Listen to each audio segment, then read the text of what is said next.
ja nemad esitavad jõulumuinasjutu. Väga hea. Meil on lava juba. Väga hea, aga kõik. Elasid koos Piber, Torval, Ramilda ja Neida. Need olid parimad sõbrad ja nende eesmärgiks oli jõule pidada. Teades aga 21. detsembri maailma lõpust, tegid nad kõik selleks, et jõule siiski pidada.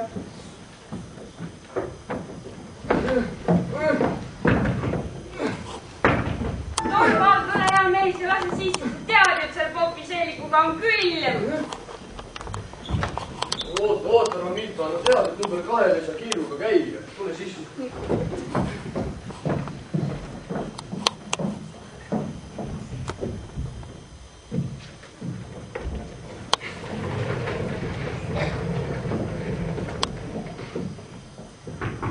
Laske sisse Eesti ment. Oi, vana! Eile müsin soovis pestukaupa. Nüüd ongi nahad kõik läbi. Mis sa ajad? Mis sa vaata, kes seal on? Torval, tule siia, need oli Pibe ja Neida. Tulge sisse. Mis see on? Siia joonistame meie plaanid, kuidas elada üle maailma lõpu. Ja mina teeksin ühe sellise mulli, siis see kaitseb kuuma ja siis see kaitseb külma eest. Siia sisse teeksin veel külmkapi, siis teeksin pliidi ja siis teeksin kasvuhoone, sest juuriviljad on nii nemmad. Kulla inimene, kus me selle jaoks materjali saame? Niikuinii mu mees saab kõik kinni. Ei, nii ei lähe kohe mitte. Mul on palju parem idee. No lase käia kõvamini. Lähme puusakoskisse, ostame kõvemat metalli, keevitame õhulaeva, teeme elektrikaitse, paigaldame mõned päikesepaneelid. Ega sul endal ka parem idee ei ole, Torvald. Puusakoskisse võid sa minna, aga kus sa ülejäänud asjad?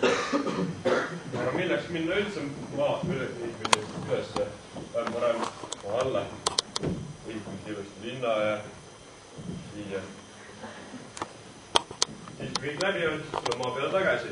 Kuule, hauakaevaja, siin ma ometi tee veel sinust linna ehitajate kaevurid.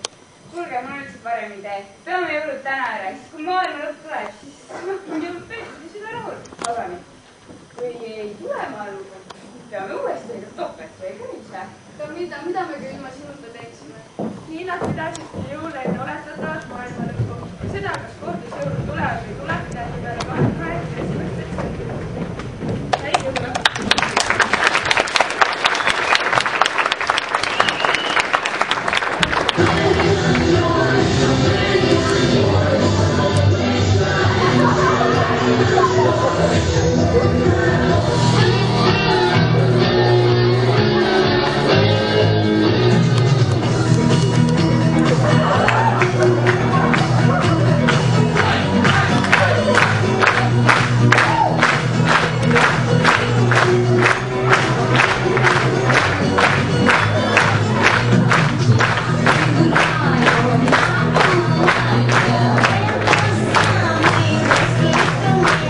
Yeah.